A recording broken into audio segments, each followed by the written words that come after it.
Welcome to a very special MIND event. So we came up with the acronym Medicine Informing Novel Discoveries a little while ago because we thought maybe it's time to really talk to the people that are going through the disease that we're talking about instead of just pretending we know as physicians or scientists. And that's where this mind-bending idea came together, that we should really look at the best and brightest opportunities in the community and just say, what do we need to do? In this case, stem cells and precision regenerative medicine and breast cancer, this was actually inspired by Denny Sanford. So, you know, Denny Sanford is our relentless donor, and we like relentless, especially when it comes to cancer. This is going to affect 1 in 3 of us, so no one should feel stigmatized. And it's going to affect every one of us in terms of one of our family members or our best friend is going to have it. In the case of breast cancer, that's 300,000 people in this country that are diagnosed annually. And I say people because men can also get breast cancer. But the reason that we decided to have the Sanford Stem Cell Institute that I direct, I'm Katrina Jameson, Kat, is because of Denny. So Denny said, Kat, you seem to have a strong sense of purpose. Where does that come from? And I said, well, from my patients. You know, they think we're going to do a better job, so we better do that. And he goes, okay. Well, my mom died, he said, when I was 4 years old, and nobody should grow up without a mom. So this is specifically for Denny. It's a thank you, Denny. Thank you for everything you've done for us. Thank you to you in the audience for knowing we can change the future. These are the movers and shakers right here on this stage. We've got Sheldon Morris here. So Sheldon Morris directs our Sanford Stem Cell Clinical Center, where regenerative medicines are not just made, they're implemented for the right person at the right time, and that's a precision part. We've got Dr. Sandip Patel, who never gives up, even if you want him to, he won't. You can't be lazy with Dr. Patel around because he will always find a solution. Nikoo is a patient advocate, and she's here to tell us about what she's done to conquer cancer for the rest of the community. And Dr. Shatsky, who is the ultimate mover and shaker and just thinks of every opportunity for the one person who's right in front of her. It's never about, oh, well, this is what I do for statistics and just the world in general. It's always about the personal approach to each patient. And I would say that's the ultimate in precision regenerative medicine.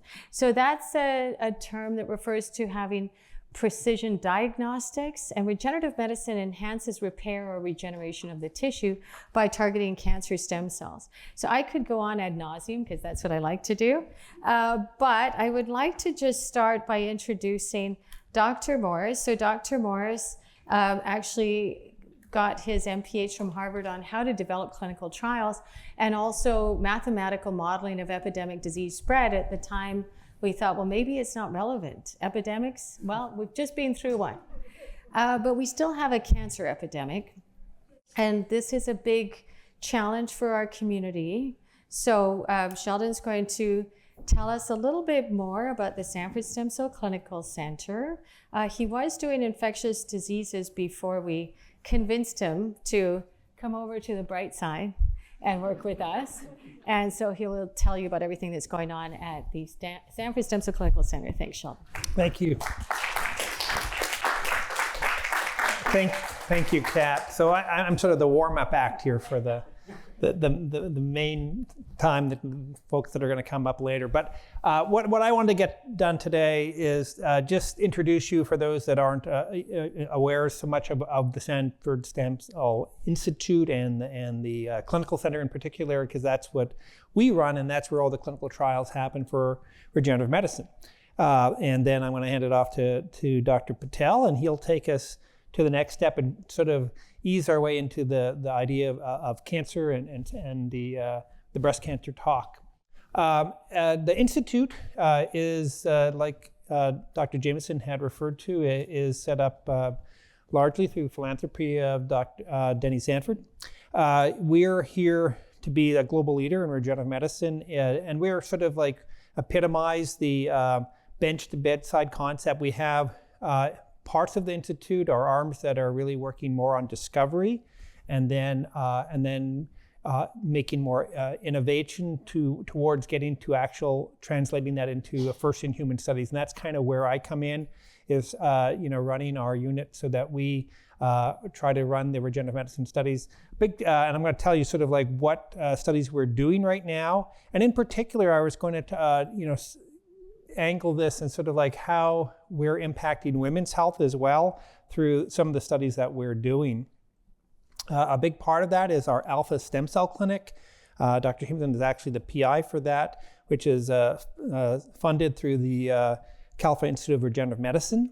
And we're one of 9 different centers in California that are funded through CIRM, and that we try and work together in terms of accelerating regenerative medicine studies. Here's the Institute team leaders. You'll see so we have a lot of great faculty here. There's 6 different centers, and like I mentioned, there's ones going all the way from discovery. We also have a big sort of push to do exploration in space and how that we can use space as a tool to advance human health and scientific discovery. And we've added this, another program for in the neurosciences. And so we're very excited about expanding into more neurological conditions. And that's sort of one of the highlights that I was going to point out. But first, I was going to tell you sort of what is regenerative medicine, because that might be a question that you might have. I think Dr. Himmelton already kind of alluded to it, but it's sort of a treatment that repairs, replaces, or generates damaged tissues and organs to restore normal function. And we might also add to prevent the loss of normal function as well. And as we see it in terms of what products that we would entertain or try to have our clinical trials focus on, they can include stem cell therapies, which come in different varieties. I think more and more we're seeing this induced pluripotent stem cell, where you can take a cell and make it into have stem cell properties, and then actually modify that cell, and then you can use that cell for therapies. But there are other types of both autologous coming from yourself. They go take them from somebody, again modify them, and then put them back into that patient. Allogeneic is when you're getting it from another source, maybe a bank, where those cells are being propagated and maintained in a very specific way, so they don't change over time, and then they can be used for therapy. And then embryonic we see much less of, but there are still some embryonic cell products out there. Gene therapies, we particularly are interested in gene therapies that are used to modify those stem cells. Sometimes it'd be like something like if you took that cell out, gene therapy applied to it to make it replace a gene that was missing in that person, and then put it back into them. So that might work, particularly if that could be done simply with say a bone marrow transplant. That might be the easiest way. Cellular therapy is a big part of what we do. I think this is a burgeoning field of chimeric antigen receptor T cells. It's where they can modify an immune cell called a T cell that reacts against a very specific target or antigen that we program it to. And there are already products on the market that are approved, particularly against hematologic malignancies. But now we're using it for all sorts of things, and I'm going to show some of those that in our list of studies. We don't forget small molecules. Stem cell pathways can be targeted with small molecules. If you can do that, that's a lot simpler than having a whole, cellular product being delivered. So if you have a small molecule that can work on those stem cell pathways and block cancers or other diseases, then that is something that we're interested in. And don't forget that we can have devices and diagnostics as well that can look for maybe precancerous changes or in those stem cells, and other types of diagnostic tools and imaging to find where those stem cells go. So there's many other sort of things we are involved with. We actually have about 37 trials right now that we're supporting in some fashion. And if you see here that a big part of that actually still remains cancer because of the CAR Ts and various other therapies. But something that's really expanded, particularly in the last year or so, has been neurological diseases. And that's an area where there hasn't been a lot of advances in treatment. And I think you could all agree with that. So that some of these newer technologies may allow us to get at some of these diseases in new ways, and maybe, again, move the needle. This is what we want to do. We want to advance new therapies. And this is the most gratifying piece of doing what I do, is to try and find new therapies and maybe cure a few things. That would be really what my goal is. But we know we also have done some gene therapies for rare diseases. We also have got some ID. We have an HIV cure CAR T therapy. We've done some osteoarthritis. That still is closed now, but it is another gene therapy study. So there's a lot of expanding sort of portfolio of what we call regenerative medicine. And where does that apply to women's health in particular? I've done actually a lot of sort of women's health studies because I was working in ID, infectious diseases, and in reproductive health. So we've done, diagnostics for women and treatment for like bacterial vaginosis, et cetera.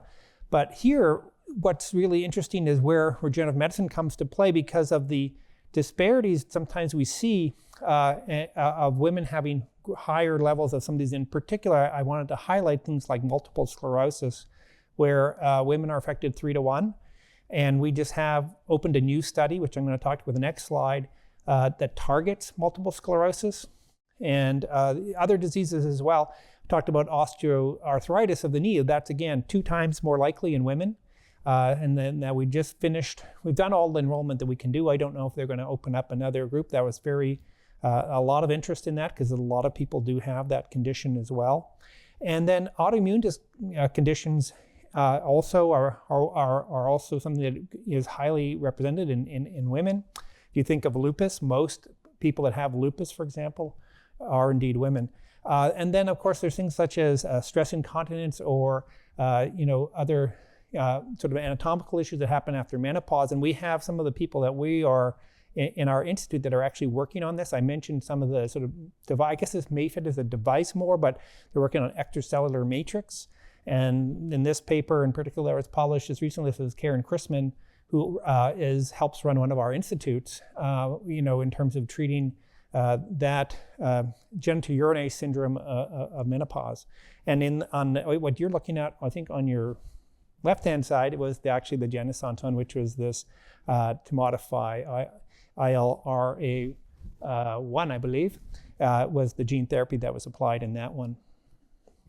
So this is an example here of, and one that we're excited about because again, we're expanding. We've had in the last year, we started a Parkinson's disease study, spinal cord injury study, and now this multiple sclerosis. And it gets to that idea of more of an autoimmune problem. So this product targets CD19, try to modify the background or some of the pathology that's causing multiple sclerosis. And as I alluded to them, this is more predominantly affecting women.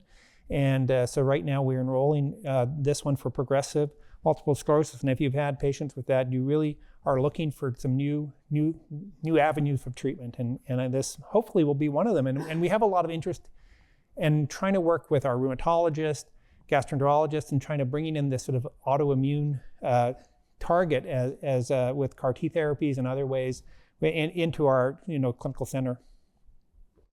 I just wanted to mention this is an example of where we're going away from sort of animal modeling. We can use organoids to test for various diseases. This is some of Dr. Jameson's work where she's created cancer organoids. And what we've been able to show here, so in terms of expression of a target, in this case, ADAR1 being expressed with the green. And then with the breast cancer one, this was a very interesting finding that maybe she can talk more too about, but finding that the hematopoietic stem cells sort of co-locate with those cancer cells. But we've also sent these organoids into space to test new cancer drugs. And that's sort of the long-term goal is can we use these other systems as a way to both screen for new agents and also, and I think this is the trend also from the FDA that using more organoids rather than animals in their studies. So here's our team. It takes a team. This is at least the first, I think, we got 7 space missions there. We've added 2 more since then. So that's why I was just telling Dr. Jameson, we got to update this slide with one that went up just this weekend with SpaceX. So that very exciting part of the Institute as well. But it does tie into this idea of testing for new drugs and being able to find. So now with that, I'm going to transition over to Dr. Patel. I don't know if you need to do introductions. No, It's good to go. Well, thank you.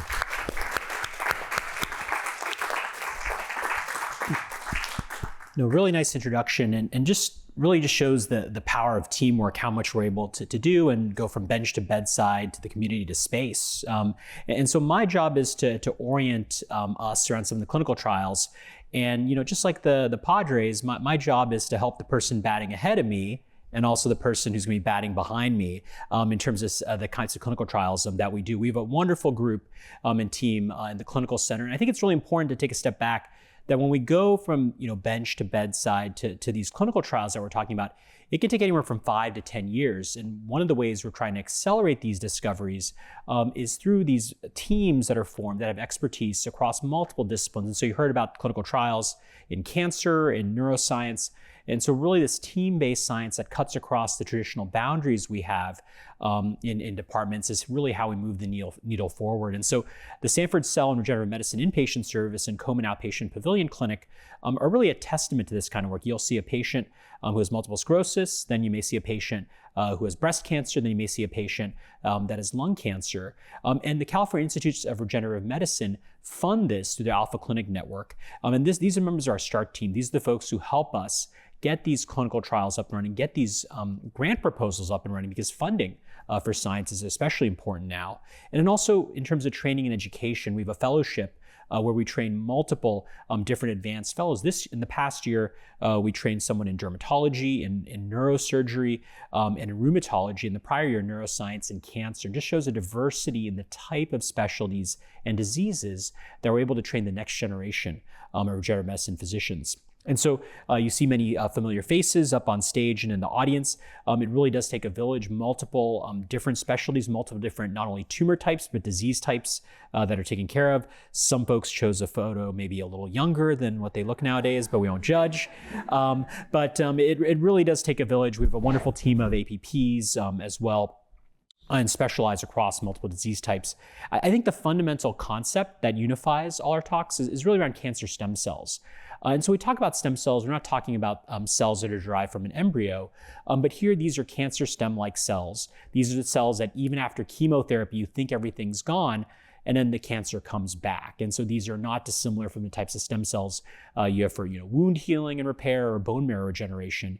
And so what are some characteristics? And this is from a nice paper Dr. Jameson actually wrote in the New England Journal of Medicine about 2 years ago. Well, one is these cells can divide and make more. This is really good if you have an injury, but if you're cancer, this is actually what you're trying to avoid and get ahead of.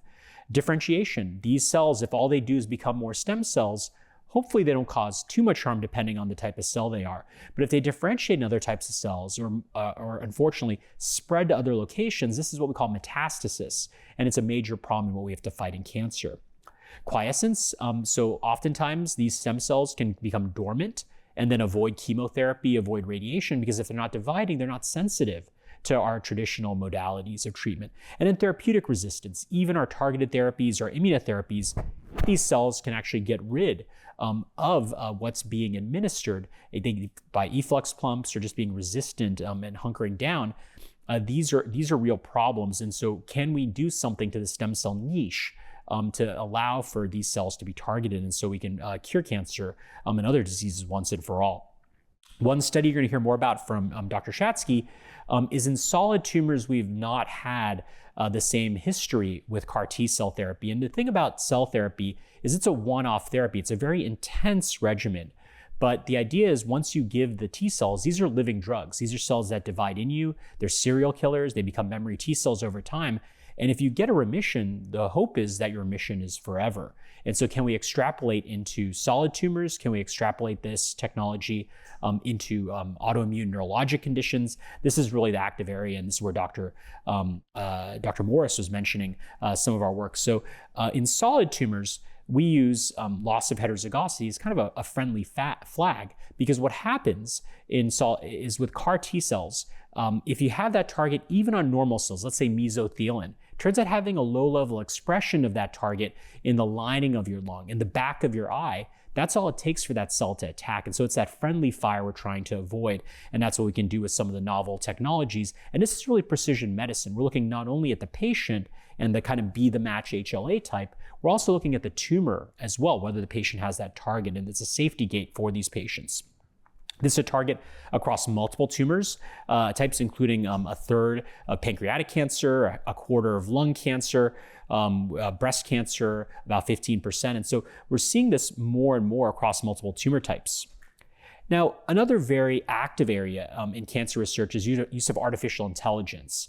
And Friends of Cancer Research, which is an organization that federally supports specific cancer projects related to unifying multiple different disease sites, has some really interesting projects in utilizing AI. And so when we talk about a clinical trial, one thing is every time you get a scan, you may have a question, well, how much did my tumor shrink? Who measured my cancer? Is it reliable?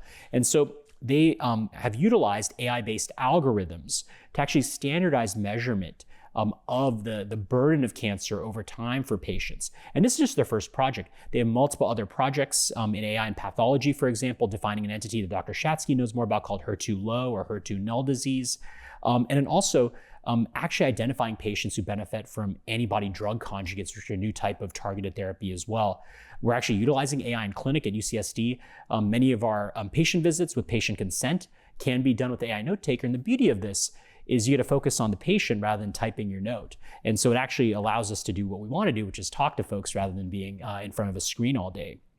But the screen you may want to be on is how do you find a clinical trial at UCSD? If you have a friend, a family member, you're trying to find how to take care of them, we have all our trials that Dr. Morris listed earlier available by disease site, right? So you can look, and whether it's Parkinson's disease, whether it's HIV/AIDS, whether it's cystinosis, which is where inborn error metabolism, whether it's a specific cancer type, these are all available. And you can also email us, Jameson Languth. He's the leader of our Stanford Stem Cell Institute at j1languth@health.ucsd.edu. And with that, I'd like to introduce Dr. Shatsky. He'll be talking about women's health and breast cancer. Thank you.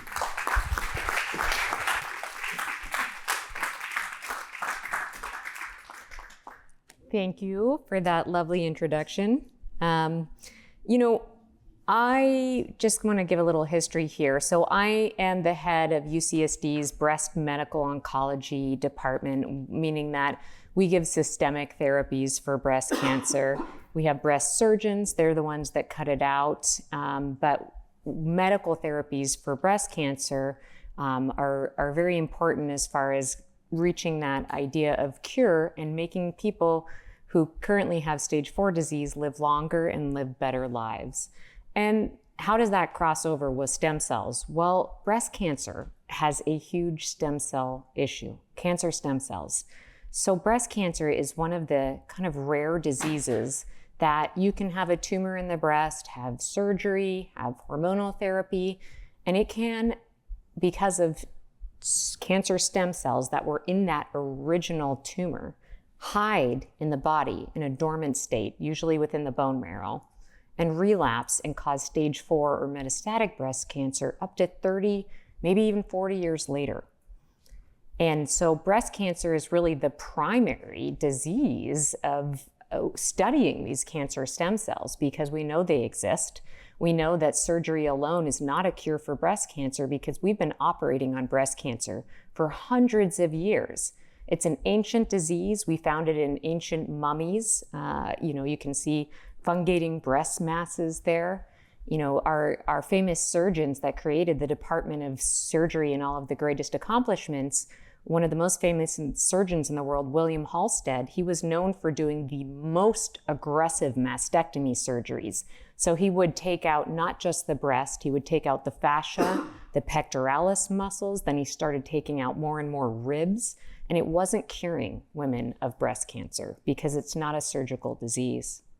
It's a systemic disease. That original tumor has cells that can leave the primary breast tumor. And that's not because we biopsy them. That's a myth we see on the internet. It's because some cells within a tumor have that ability to leave that breast tumor, circulate in the body, and hide in the body in a dormant state. And those are the cancer stem cells. We call them disseminated tumor cells. And we've been studying them in breast cancer for a while, but we still haven't made all that much progress. And so while I trained as a breast oncologist, this primary issue of tumor dormancy has always haunted me.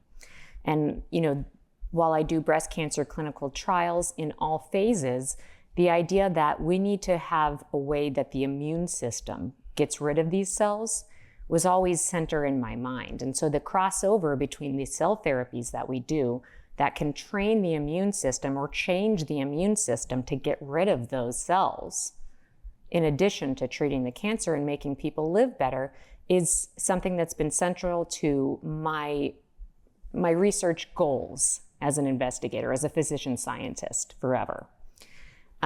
So just to share a little bit of the research that has been done so far, I truly believe in the idea that, cancer in its essence is a problem. It's a DNA issue. It comes from our own DNA, our own cells, and they are mutated.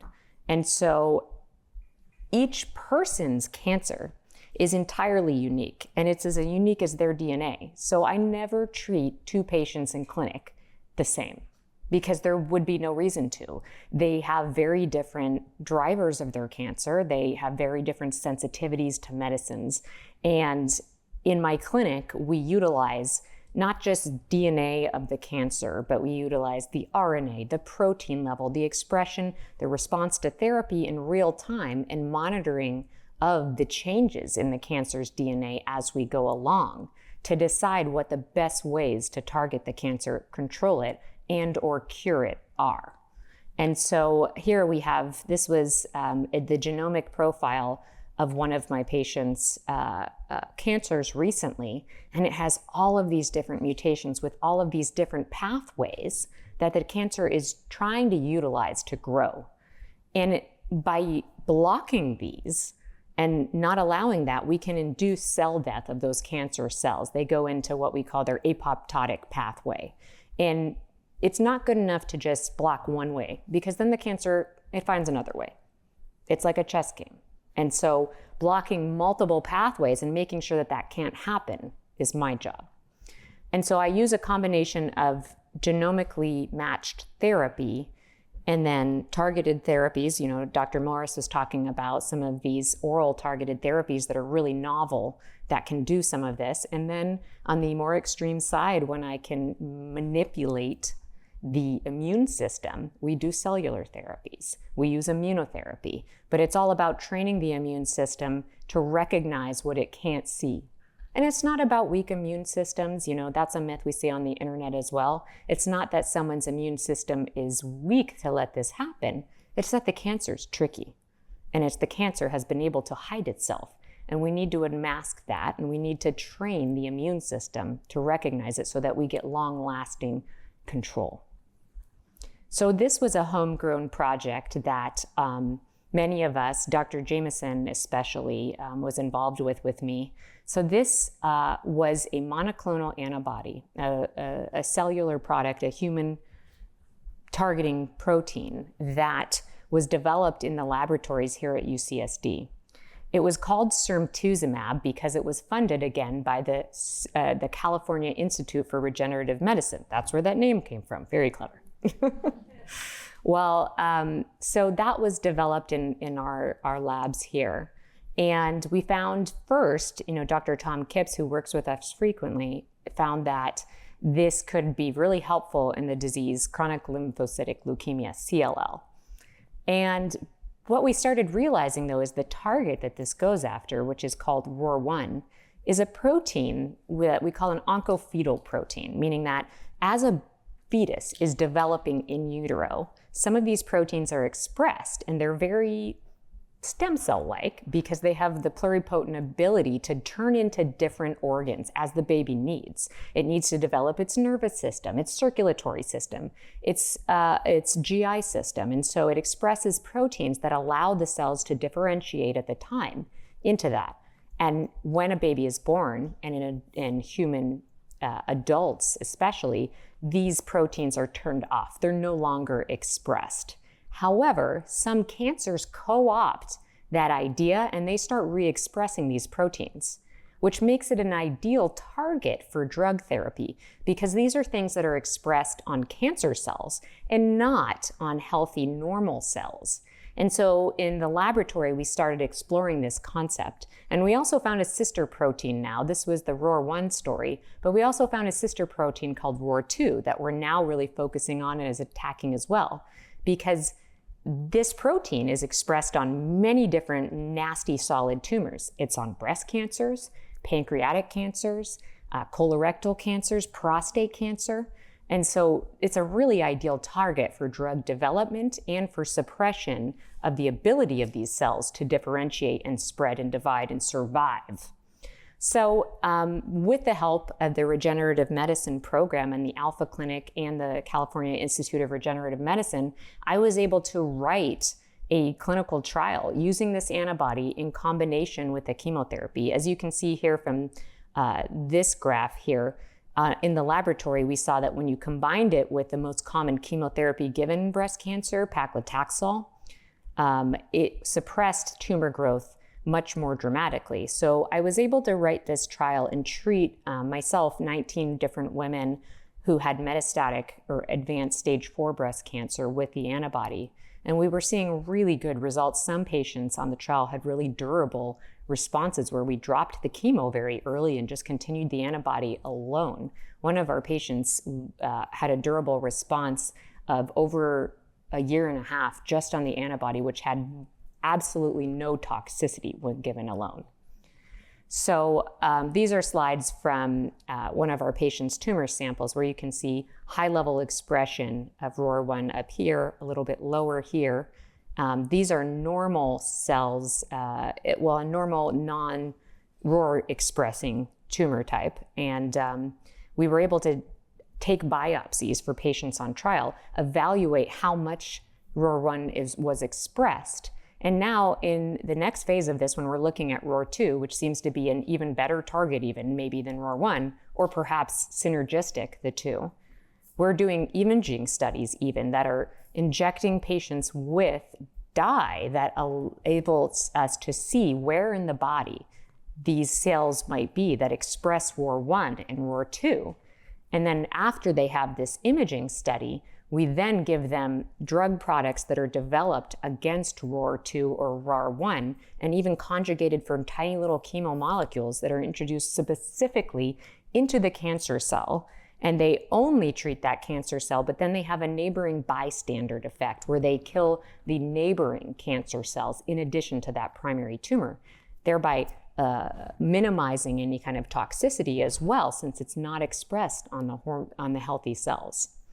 And so, this was one of the first targets. The pharma industry liked our work so much that this antibody was originally bought by a small biotech company called Oncternal, who then, were very entrepreneurial and sold it eventually to another company called Velos Bio, whereas they changed the name of the drug that's now called Zilovertamab.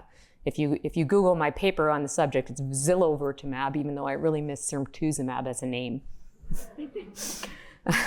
And then it was bought and developed into that antibody drug conjugate by the company Merck. So really a homegrown product, just showing what the laboratories and what our programs are doing here to advance the field that is super novel and not done everywhere. This is a scan from one of my patients as far as after about 6 weeks of therapy, a really large tumor here that was in her pelvic area shrunk very dramatically. And that was one of the patients too that had a very long-lasting response to this medicine. She unfortunately ended up passing of COVID during the pandemic. So I don't know what would have happened, but it was just such a tragic situation. But these shows how many people in the green were responding to the therapy, with only 2 who had progressive disease. We are now, as Dr. Patel mentioned briefly, even going into these CAR T cell transcripts in solid tumor patients. And, we've heard stories and been really jealous as solid tumor oncologists for a long time at the hematologic oncologists who treat leukemia and lymphoma and myeloproliferative diseases because they had these amazing advantages where they were able to manipulate the immune system using these chimeric T cell receptors that were specifically designed and caused these long-lasting remissions and cure in patients who were not thought to be curable before from hematologic malignancies. Well, that's not fair. We need some of that in the solid tumor world. But it turns out that solid tumors are a little more complicated in their presentation. A breast cancer tumor, for example, is extremely heterogeneous, which is why it's so difficult to treat. All of the cells there, they can have different levels of expression of things, and they can have a little bit different growth pathways. They're not all homogeneous where I can just do one thing and everything is treated. And so this is a really specific clinical trial that we've been running, and we've treated our first triple negative breast cancer patient on trial in July of this year. And she's doing very, very well. But this is using the patient's own cancer DNA to match them with this therapy. They have to be a correct match because, again, the idea is to kill the cancer cells and not the healthy cells. And historically, many of these cellular therapies have been, while some are successful, some are really toxic, meaning that we need to keep these patients in the hospital because the risks are so high. We used to quote a 20% death rate of bone marrow transplant because it's, while it can cure some people, there are risks. And these patients can become very immunocompromised. They're at risk for infection.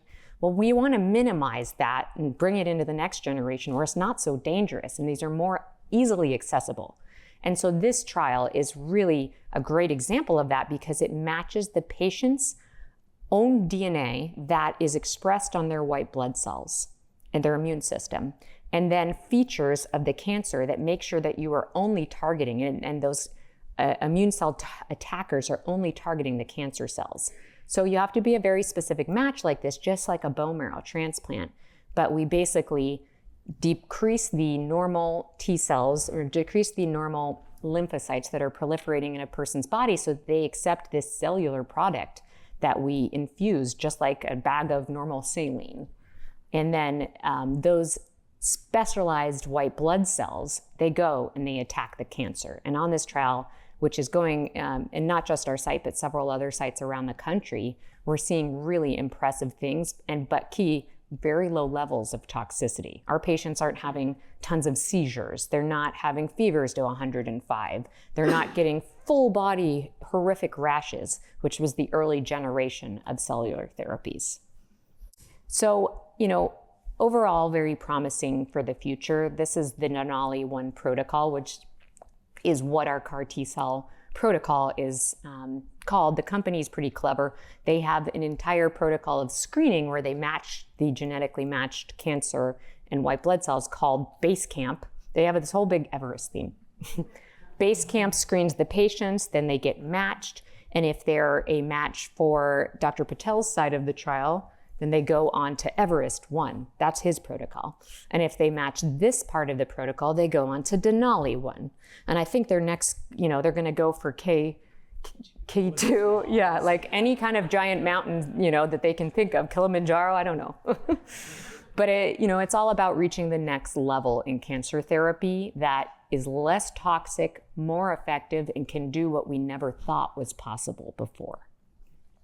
So that's enough for me, but now I want to introduce my own beloved patient, Nikoo McGoldrick, and one of my beloved mentors, Dr. Kat Jameson, to discuss their journey. And this is the most important part, not what I said.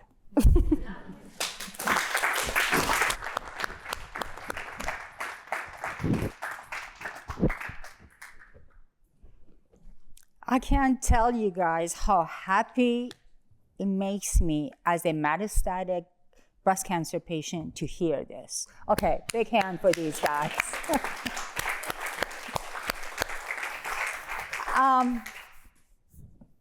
We're done with science. We're going to talk about a human story.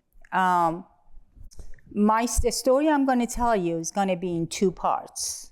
The sad part gonna be before Dr. Shatsky and UCSD. The happy part gonna be after. So you know the two parts. Probably I should get Taylor Swift to write a song about it or something. But so when I was in 2003, I got diagnosed. I had a clear mammogram, feeling great. Just happened, my wonderful doctor found a lymph node, she thought, ended up to be a 0.9 centimeter.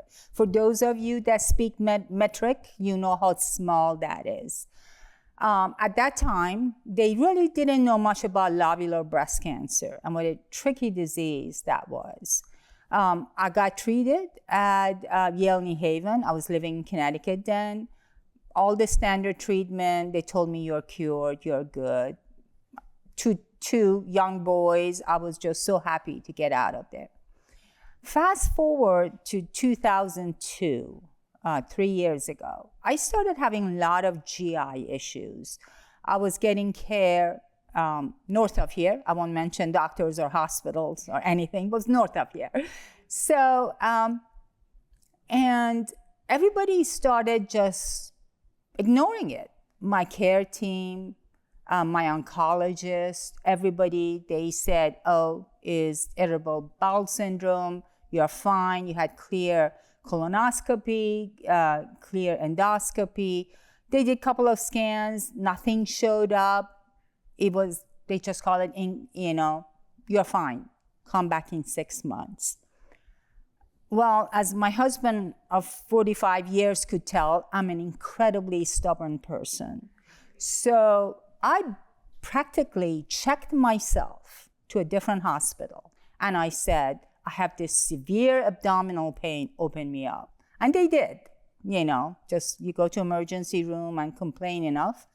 And sure enough, my cancer of 19 years earlier was all over my peritoneum. It had come back. I had a metastatic disease. Cancer, for those of you who are cancer survivors, cancer thrivers, you know that cancer robs people of control. At that moment in time, everything I knew about my life was gone. And I had to gain some of that control back. And the way I could do it was by knowledge, by activism, by getting trained, by going out there and helping other people that were going through what I was going through. I wanted to be part of a team. I wanted to be at that table where decisions are made about my health. Jim and I went in and sat with my oncologist at that time, and I had all these questions. I've done all this research. And her comment was, oh, you are one of those patients. Yes, I'm one of those patients. And I already knew I was with the wrong team. So again, by then, I was trained. I knew who are the top leading oncologists in my cancer in the country. And guess what? She was right there. So I came to San Diego to get a second opinion. And at that time, she wasn't taking new patients. So I came in ready to beg, to buy her whatever her favorite cookies, whatever it takes, babysit her children, whatever. I started stalking her on Twitter account. I'm like, okay, what does she like? I was so desperate. I'm like, I want her. I want her to like me, to take me, to work with me.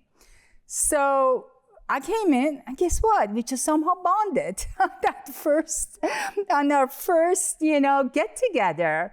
Jim came with me, and we talked, and it was such a light, such brightness to understand somebody that understood my disease and asked my opinion and talked to me, and I was at the table. And so that's the happy story now. I am right now enrolled in a clinical trial, not the stage these brilliant people are speaking, but I will get there. She promised me. But I'm on a clinical trial right now, 4th month, doing pretty well. And my always voice has been for the past 3 years since metastatic diagnosis is that sit at a table. As a patient, we have to sit at the table and be part of the team. We have to be heard. That's all I have to say. These are the brilliant.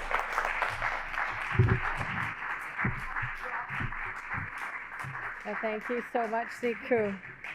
So, so you can see cancer is relentless, and so are we, right? So are we together. Nikoo was telling me that her name means beautiful soul, and you can see the light shining out of Nikoo's eyes, right?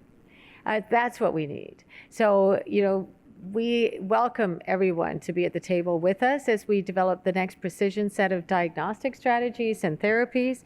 I was looking around this museum. It's a pretty remarkable museum. It makes me hopeful every time I'm here. And I looked up the stairs. If you are neutral in situations of injustice, you have chosen the side of the oppressor, Nelson Mandela. None of us are neutral in the face of injustice when it comes to cancer. It's an unjust disease. We can't let this rob our lives, our families of vitality. No, we're saying no today, right? And we're saying yes to new research that will lead to actual cures. We never want cancer to come back. We want it to be the little c. And what we learned from Dr. Morris, Dr. Patel, Nikoo, and Dr. Shatsky is cancer is sneaky.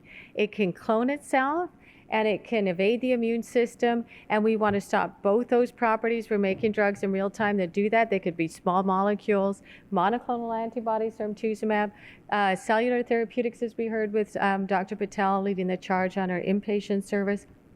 These are all new things. And the real threat to all of us is therapeutic nihilism. It's, oh no, that sounds too hard. Oh, that sounds too difficult. That sounds impossible. Well, no, it isn't, apparently, Nikoo, right? Dr. Shatsky, Dr. Patel, Dr. Morris? No? This is mission impossible right here. So if you have the music, here you go. It's not impossible though, as you know. And we don't have Tom Cruise, but we need him to now come parachuting in. So anyway, I wanted to open up to questions from the audience, but also ask individual questions just to put everybody on the spot here because it's fun. I also wanted to thank Catherine Canjo for allowing us to be in this beautiful place. She always reminds us that we have to think differently about what look like really tough problems, but maybe they're not as tough when we work together. We've got Mateo, Maricar, members of our team here. Michelle Pius, yes, we do need to go for more walks. We're getting out of shape. But anyway, this is our community. So Dr. Morris, we talk about all these erudite clinical trials. How do we know when they're working? And you're a biostatistician. You always hold us our feet to the fire when it comes to statistical analysis. How are we going to see going forward whether or not we have somebody on the right trial? How are we going to determine that when people have so many choices? Well, I was thinking, when you say, how do we know when things are working? I mean, obviously we have to do those studies and have good outcomes and good ways to measure things. I think one of the things that we are trying to develop is, that newer tools to actually measure the effect that the cancer has gone away, or ways to measure the outcomes. I think traditionally, of course, you're looking at outcomes such as progression-free survival and mortality things, but if we have better tools to actually detect cancers earlier, such as pre-cancer, and maybe we can intervene earlier before people even get cancer. In terms of who's to choose to what study to go on, well, I think you have to see what's around. You should really, I want to echo sort of that being that your own advocate as a patient, because every doctor you see, they only know so much. So sometimes you need to do your own research, look what other trials are around, talk to your physician, get other opinions, and before you decide on what you want to do. Sometimes the best option is a clinical trial, and there are hopefully more and more trials that are going to be available for people, and that's the only way we're going to learn and to develop these new therapies. Yeah, so we have a stellar health initiative we're trying to start right now, where people will have whole body MRIs, whole genome sequencing, single cell RNA sequencing on their stem cells, both in their blood and in the cancer. So that's something we're thinking of starting. Who would be interested in something like that? Yes. So we would do this we're planning it, believe it or not, on astronauts. You heard Dr. Morris mention this. The person who's also really interested in helping us with this is Judy Faulkner, who founded Epic. So if anybody has been on Epic, most of us are as patients. Every one of us is going to be a patient. She has a Cosmos research portal and wants to make those results available to patients as research subjects, return of results. So that's the next endeavor. Dr. Patel, you attend on this inpatient cell and regenerative medicine service. It's a little unusual. You mentioned solid tumors. We don't usually think of CAR T cells or cellular therapies in general. Do you think this is going to become standard of care, or what are your thoughts? Because we know that there's some toxicity. How do we diminish that, and how do we lead the way forward? Or you specifically, we call it the Patel program because 50% of the trials are Dr. Patel. I think it's the alliteration, I think, mainly. Yeah, that's it. But no, it's a great question, Dr. Jameson. So a couple of these cell therapies are now FDA-approved standard of care treatments. So there's a type of treatment in melanoma, Dr. Greg Daniels led, called tumor infiltrating lymphocyte therapy. What you do is you have a little surgery, you cut out the tumor, you take all the immune cells, and you kind of put them through boot camp outside of the body, and you grow them and you grow them, and you actually make them in a personalized cell product. This is now an FDA-approved therapy. It's something we offer. We actually have a patient about to get treated later this month with this therapy, and it's a product made from them for them. There's also for synovial sarcoma, which is a sarcoma really devastating in younger patients.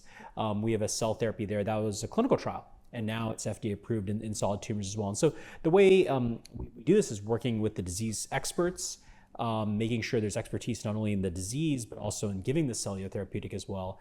And then now we have all sorts of other therapies, bispecific T-cell engagers, small molecule inhibitors that activate the immune response, even injecting the pancreas directly with an inflammatory agent, right, with a electroporating gun during surgery. And so all these have the potential for these types of side effects that the folks on stage, including all of us, manage when we're on the service. Thank you very much, Dr. Patel. So Nikoo, you were mentioning you have to be at the table, otherwise you're on the menu. As a patient, you have to be able to advocate for yourself, but how do you advocate for others? Can you go to the FDA? Can you go to these funding agencies and say, please stop cutting funding for science? I'm doing a selfless plug. I mean, some of the things are pretty simple. Is about. I'm just going to talk about lobular breast cancer. If anyone in this room knows Governor Newsom, I submitted, and two other people, we submitted a request to him a week ago to declare October 15th lobular breast cancer day. Wow. And the only reason we did that is because when it comes up, I know it's a headline, but that headline turns into information.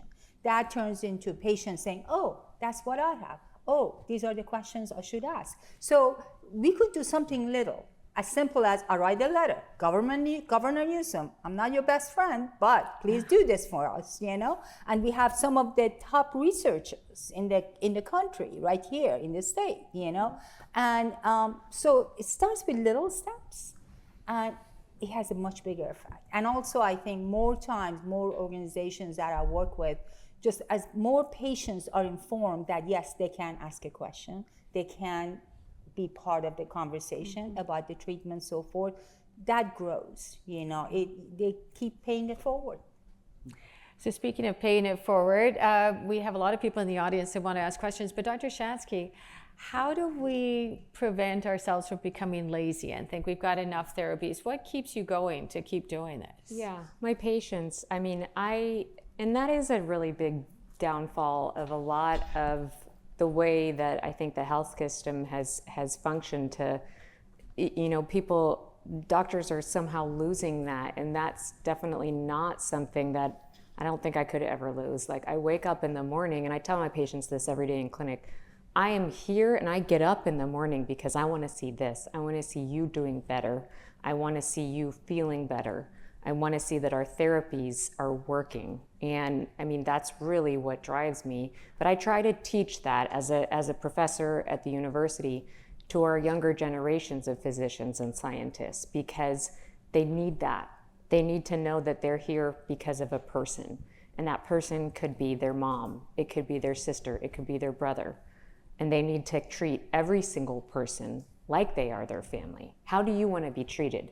That's how we go about patient care. We engage our patients, we listen to them, and we talk about what's possible and what's not, but we partner with them on all of this. And teaching the younger generation of physicians is really important to me as well, because I see that waning in medicine. I'm lucky enough to come from where my father was a physician, and I sort of was ingrained in that way at a very young age. But what I took away from what my father taught me was his bedside manner.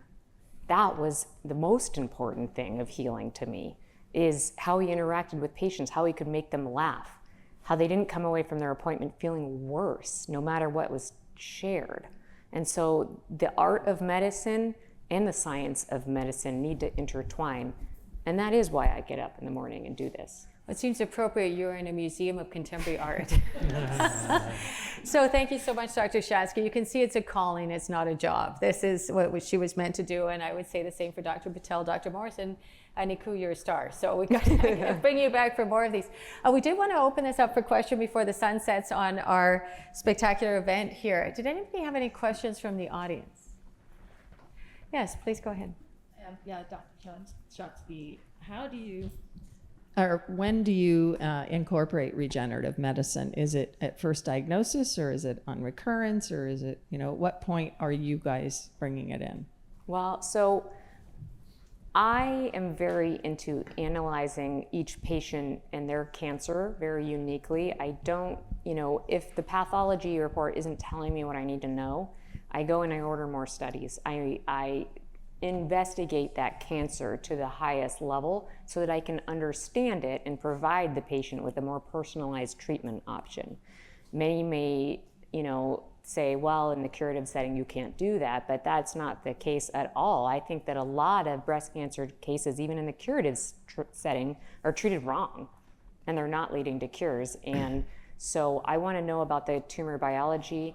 I incorporate all of the different aspects of this research into the most early stage of patient care. And then as, we give therapies, we monitor that response. Dr. Morris was kind of alluding to the ways that we can monitor things at the most molecular level these days as far as recurrence, and potentially intervene way before things have gone south. But no matter if I'm treating a stage 0 breast cancer patient or a stage 4 breast cancer patient, we need to be utilizing all of the things that are available to us as tools, and not doing things the same way that they have been done for the past 60 years. Precision. Exactly. Precision, yeah. And that's why we were alluding to stellar health. So if you have your own personal history of cancer, or you have a family history of cancer, we want to make that available to everyone. Yeah. So that's where we want to get at cancer before it even has a chance to gain hold. And that's our initiative we hope to launch. And the next time we have a Mind event, maybe we'll have made more inroads, but that's how we can move ahead on this. Any other questions? Yes, Dr. Kent. Yeah, thanks for a great description of what we're doing at the Regenerative Center. I know that one of the ways we go about looking for targets is by looking for the receptors. Another way is by comparing DNA.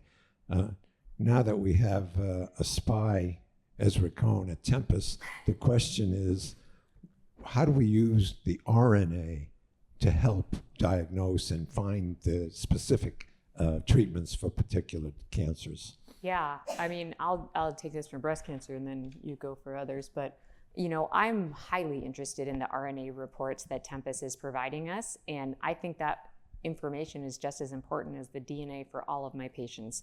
I'm lucky that I do utilize that company very, very frequently, but I look at the DNA report and then I look at the RNA expression level, and I can see that way what pathways, and they're often the worst players. They're the ones that we know are bad things, and seeing that those are overexpressed in the pathway, I can utilize therapies that are not approved in breast cancer, and I do that frequently.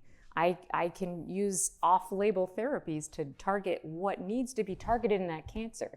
It's not that I believe completely in a tumor agnostic approach, meaning that, it doesn't matter if because I do think that tumor-specific specialty is beneficial for knowing what happens to the patient and knowing about that. But as far as the RNA expression, I think that's super important so that I can target the pathway.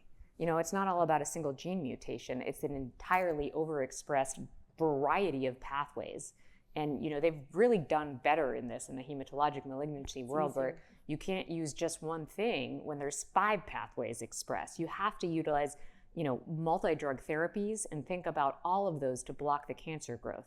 I think when I was training once, I was in the lab of Dennis Lehman, who is a very famous oncologist. He's still the chief of UCLA hematology oncology, but he was talking to us in the lab one day, and he was talking about a ship or a rowboat. How about I put it this way? In the river, and the rowboat has a leak, and then the rowboat has like 5 leaks, and you have water spurting up. Well, I can't just plug one of those. I need to attack all of them. And so by looking at the genomics and the RNA and all of that, I can block all of the pathways that the cancer is utilizing to grow, so I can stop cell growth, direct it to its death pathway, but also prevent it from easily developing resistance, which is a huge issue when you're treating cancer. It's just like bacteria. You give it one therapy, it becomes resistant. It finds a way. So playing that chess game with the cancer is really important, and these technologies allow us to do that. Yeah, and for people who are maybe thinking, what's DNA, what's RNA, what's protein, if you think of DNA as a blueprint for your house, when you're going to have a remodel, don't do it. It'll take 2 years when you think it's going to be 2 months. But DNA is the architect's blueprint for the cell. RNA is what the engineer decided to put in as a retaining wall or a post. And then protein is the builder. The builder may have used different material, and all 3 DNA, RNA, and protein can go awry in cancer. And now we have the technology to look at that, Jerry, as you know, as a scientist. It's no longer a mystery. We can look at the real disease instead of trying to make a caricature. And I think the FDA has made some bold moves this year in a very good way. They're going with RNA, but they're also going with detection of changes in RNA, not just DNA. And they're getting very precise about molecular aspects of tumor growth. We can target, we can see it, we can target it. We just need to do it more and make it part of the standard of care. We should all demand it. Yeah. We shouldn't just say, oh, well, good enough. No, in cancer, good enough is not good enough. It has to be great. Right, Rabi? Absolutely. Right, you're a very precise dentist. Just good enough is not good enough. It has to be perfect. And this is, we know that cancer takes a highway sometimes, and we've talked about this. ROR1 is one of those highways. We can block it. But there's so many other things we can do together, and I think this is really on us. This is throwing down the gauntlet, right, Nikoo? Yeah, absolutely. So proud of you. Well, we're proud of you. Does anybody else have another question before we go out for sunset drinks? Yes, Ruby. Early diagnosis, like in younger women, are there any blood works that we could find tumor markers? Yeah, good question. As a standard of care, let's start them in their 20s and in their 30s, and let's catch this way earlier before we have metastasis. Yeah. Well, sort of, do you mean pre-diagnosis or after diagnosis? Pre-diagnosis as yeah. So difficult screening, because when we talk about, like, for example, genes that people have been born with, we can certainly go and test for that, but there's so much there that we're missing as far as why a person develops cancer. The majority of women do not have a family history of breast cancer. That's another myth that's out there, that you have to have a family history. Almost no one does. That's not that common. I mean, and most women don't have a single gene that is broken that we test for, and they say, okay, that person's really high risk. What we're learning more and more is there's probably much more that we need to discover about what's called polygenic risk, meaning that maybe you have 15 genes that are slightly twisted in the wrong direction that allowed one mutation to escape your immune surveillance. As far as where we at about detecting that way earlier, there's a long way to go. We are looking at the most precise levels of detecting single units of molecular, single units of cancer DNA down to, the picomolar and nanomolar level. And our tests are getting more and more specific and more sensitive. But as you get more sensitive, it's hard to filter out the junk from what the cancer is and what is going to be filtered out by your immune system naturally, because we all make cancer cells every day. Our cells replicate billions of times. And it's usually thrown out, like identified immediately, like, that's a bad cell, get rid of them. Sort of like a conveyor line. You get rid of the bad products. They're broken. But that doesn't always happen. And so as our technology gets more sensitive, it's hard to filter out what's going to be gotten rid of already versus what's going to cause a problem. And that's where we really need to focus that differentiation place before you see a gross tumor, before things have gone south enough, and get the immune system involved to put a flag on it. Because that's what we normally do with cancer cells. We flag them and we kill them. And very sneaky mutations, they can get away with evading it. They have developed ways to mask themselves. Good news is we live in the land of Illumina, the land of Thermo Fisher, right, Patrick? Technology, the land where these technologies are actually invented and mastered, I would say. We live in an unusual town where everybody works together. We've got Jessica Pham back here as our stellar mission specialist. We realize cancer can grow faster in space because of Peggy Whitson making the original observation. NASA's a partner.